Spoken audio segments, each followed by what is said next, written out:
En este video vamos a hablar acerca de los temporizadores que se utilizan en los circuitos de control.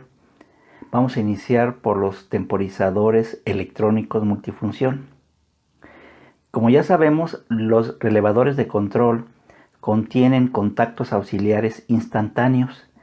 Es decir, que cuando nosotros energizamos la bobina de ese relevador, sus contactos cambian en forma instantánea, el abierto se cierra y el cerrado se abre. En el caso de los relevadores temporizados, sus contactos van a depender de una función de tiempo que puede ser ajustada o seleccionada. Existen diversas marcas de temporizadores y algunos modelos tienen más funciones que otros. Sin embargo, en términos más simples, prácticamente todos tendrían por lo menos los siguientes elementos. Tendríamos una perilla, que es la escala de tiempo, y otra que nos daría el multiplicador. La forma de utilizar estas es la siguiente. Si nosotros seleccionamos una escala de 6 a 60 segundos y el multiplicador lo colocamos en 8, entonces simplemente multiplicamos el 8 por la unidad que es 6 y nos daría un tiempo de la función de 48 segundos. La perilla más importante es aquella que nos permite definir la función de tiempo que vamos a utilizar.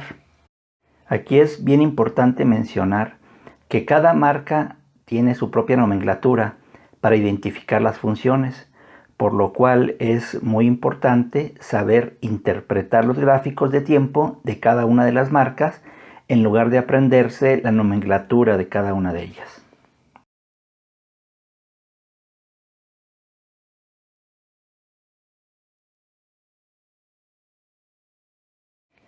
Como ya lo comentamos, cada una de las marcas representa de diferente forma las mismas funciones, por lo cual es más conveniente aprender a interpretar los gráficos de tiempo en lugar de aprenderse la nomenclatura de cada una de las marcas. Vamos a utilizar el siguiente ejemplo. Tenemos una función que se llama A. Esta contiene tres elementos, viene siendo el instante en que se alimenta la tensión a la bobina del relay, después el instante en que se activan los contactos auxiliares y el dato más importante fue el tiempo que definimos para la activación de esos contactos auxiliares.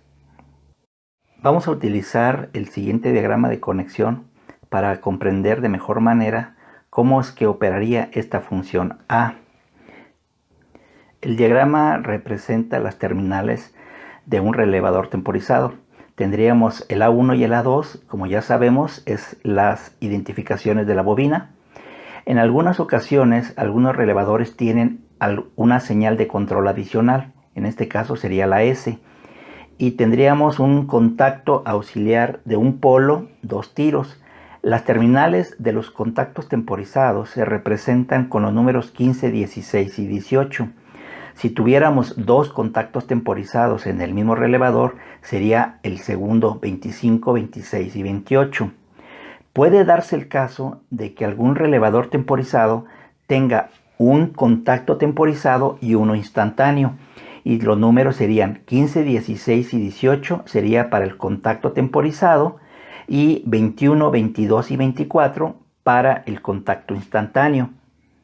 Como se observa en el diagrama, la terminal 15 de nuestro contacto es el común, el 16 se le asigna al normalmente cerrado, mientras que el 18 sería para el normalmente abierto. Considerando el gráfico, la lógica de operación sería la siguiente. Cuando nosotros energicemos las terminales A1 y A2, debe de transcurrir un tiempo antes de que los contactos 15, 16 y 18 cambien de posición. Es decir, debe de haber un retraso posterior a la alimentación de la bobina. El cambio de los contactos debe permanecer hasta que nosotros dejemos de alimentar la bobina de nuestro temporizador. Una vez que se corta la energía de la bobina, los contactos vuelven a su condición normal sin retraso de tiempo. es decir, se vuelven instantáneos.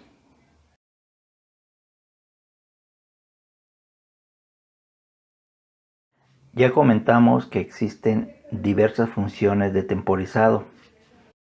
Dos de las funciones más comúnmente utilizadas son el temporizado de retardo al cierre, también conocida como TON, y el temporizado de retardo a la apertura o TOF. Estas funciones también son comúnmente utilizadas en algunos lenguajes de programación. El primero de ellos fue el que anteriormente ya habíamos analizado. El retardo lo vamos a tener cuando energizamos la bobina y no hay retardo cuando apagamos la bobina. Mientras que el TOF tiene el retardo cuando se apaga la bobina y no cuando se enciende la bobina del temporizador. Además del temporizador electrónico que ya hemos visto, también tenemos los temporizadores neumáticos. Estos últimos, a diferencia del anterior, no tiene una bobina y por lo cual no requiere una señal eléctrica de control. Para su operación es necesario que éste sea unido mecánicamente en un contactor o en un relevador de control. De este modo, si el contactor funciona, entonces también lo haría el temporizador. Si el contactor es puesto fuera de servicio, también lo haría el temporizador. Típicamente, este tipo de temporizadores solo utilizan una sola función, por lo cual limita su uso. Otra característica importante es que al ser un elemento mecánico, el tiempo no es tan preciso al momento de realizar un ajuste.